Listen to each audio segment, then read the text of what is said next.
take a minute and talk about how time and age that we live in. We live in an awesome time where we're able to see our favorite comic book characters done justice. The technology has come so far that we can actually see these characters represented in a way that we only thought in our mind. Great example would be if you ever watched the show Incredible Hulk. They got Lou Ferrigno, who's this amazing, physically in shape, amazingly in shape physically to represent the Hulk when Bruce Banner turns into the Hulk. And if you ever watch the show, you know that he's just painted green and given this nasty looking freaking wig. But from comics, you know that he becomes like a huge thing. From gamma radiation, he becomes like this huge, gigantic presence, not just something that's kind of a jump up in proportion, or something, or the next size up, but he's huge. I mean, it's exactly how it's represented in Ang Lee's Hulk, even though that was a little weird, but, it took a long way to get to that, and the people who created these comics, of course, like on Marvel side, Stan Lee, such an imagination, such a way to get out of reality, and the fact that everybody else accepted his vision. It took a long time for Marvel to become so successful and so be on its own kind of thing. It took a long journey, and now we have the freaking Avengers. And of course, when this whole thing happened, where 20th Century Fox bought rights to X-Men and it was later Deadpool, whatever, but it was X-Men first, I believe, and then they did that story. Bryan Singer told an amazing story. He did a great execution with the story. The special effects weren't all there, and the costumes, they were still trying to figure out, would this audience believe that they could wear the original costumes, but it was done okay. You can get past that. He opened the door, basically, and then I think Spider-Man was first, actually. 2001. I think it was Spider-Man. Either war. Sam Raimi did an amazing job. That CGI was done pretty well, but the origin story about it, a lot of people were giving it flack because it was like, oh, he's not born with it. He creates these web slingers. He creates the web. He's a brainiac. He's a nerd. They got that right, but being organic was a little off-putting at first, but then you get over it. Just realize, well, think about it. The way to tell the story, the way to not confuse the audience, the way to make sure that, you're telling this amazing story and people are getting it in an hour and a half. That's the only way. It's just amazing how eventually everything that was Marvel's, that belongs to Marvel, that was Stan Lee's original idea, is becoming all consolidated into Disney. Now, I'm not saying that, it's cool, but some people don't approve of it because it's just like, why should one company absorb everything? But if they have the right people, why not? It's not gonna be anytime soon where Sony's gonna give up their rights to Spider-Man, but the fact that they're letting them use it for some sort of business collaboration is amazing, and I respect that company so much, because you can't have the Avengers. I mean, you could, but it just wouldn't be right, because people grew up with the Avengers with Spider-Man. People grew up with the Avengers with just these collaborations of the characters, and to get the rights from Hulk back, that was cool. I think Universal had it, and then now Spider-Man. Hopefully that works out. To bring in like Fantastic Four into it, mind blown. To bring Wolverine from the X-Men into the story somehow, that would be cool. Getting Hugh Jackman would be even better, because he's not getting any younger. So anyway, I'm going off on a tangent. I just wanted to say that we live in a great time when we can have this source of entertainment and it be represented how the vision was actually thought of in the first place. So I think that's it. I think that's all I have time for right now. This is a strange vlog. It's just kind of something to get off my chest, and just want to share it with other comic book fans and other people. Yeah, and I'm gonna go ahead and just I think I'm gonna end the vlog there.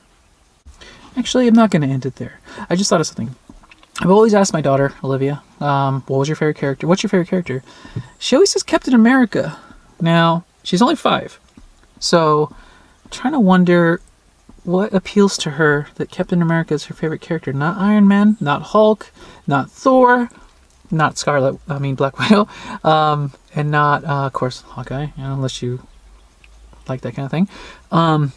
But she says Captain America, and I'm like, why? And she says, because he has a star in his shield. Okay.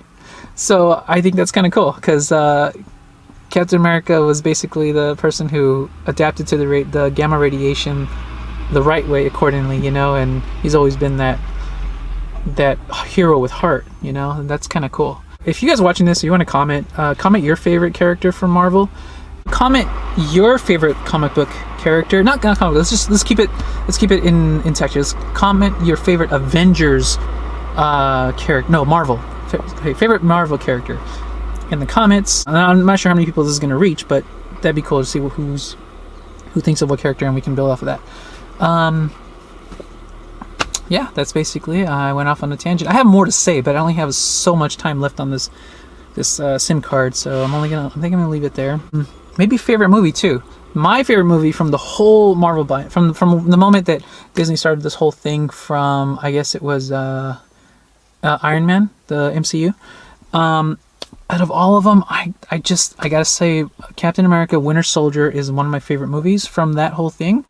I thought it would be Infinity War because the whole collaboration together, but it's not. I think the story was great and everything, but the whole thing about Winter Soldier, everything was just the physical special effects, I think it's called practical effects. I mean, a lot of it was wire, but it was actually there. They didn't rely on CGI too much. You gotta watch it. I mean, just the whole scene with Samuel L. Jackson is really amazing. Anyway, and then I think second favorite, probably Civil War, just because I loved the way they used that, because actually it's funny because Civil War comes later, but I think they needed it to happen that way in the timeline, which is kind of cool. Oh, another thing too, things that they changed and things that they changed that I liked, but things they changed that I didn't. I think that's gonna be another story, but give you an example. Captain Marvel, making Marvel a female character instead of her husband. I can get behind it a little bit just for the story's sake than her being a doctor. That was, whatever. But oh yeah, Thanos. Now in the comics, and I'm gonna get ripped for this because I barely remember it, but I think it was Infinity Gauntlet, that the whole series of getting the stones for the gauntlet and him trying to appease Lady of Death, or the yeah, I guess it was Death, but represented by a lady. He was in love with her, he wanted to make her happy, and he thought that collecting the stones and wiping out humanity would do it. They went with a different approach, which I think was cool because it just made it feel like more real, and I think people got on board.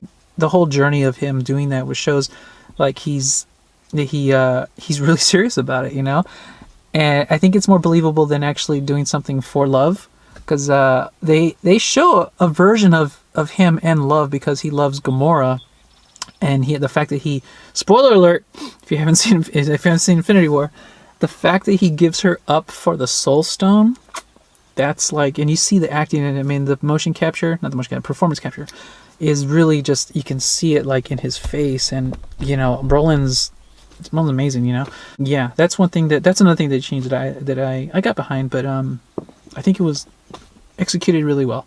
But I am going to end it there because I have to go and work. And people ask me what my favorite character is. Well, if you see me, it's on my wallet. Spider-Man. Anyway, did I just spit on the camera? No. So that's my favorite character. And Olivia's is Captain America. My wife, I haven't actually asked her. She better not say Batman. Oh my god. She says Batman. That's it. It's the end of our marriage. Anyway, gotta go. If you haven't done so already, subscribe to the video, which is right, ding, ding, ding, one of those, and check out the later videos, ding, ding, ding, ding, ding, ding, somewhere around here. I have Peter Reyes, which is the basically like vlogging and maybe with some ideas what this is, or Native. I think it's Creative Native. Creative Native, I think, which is CRE8IVE, and then Native N8IVE. All right, peace out, guys.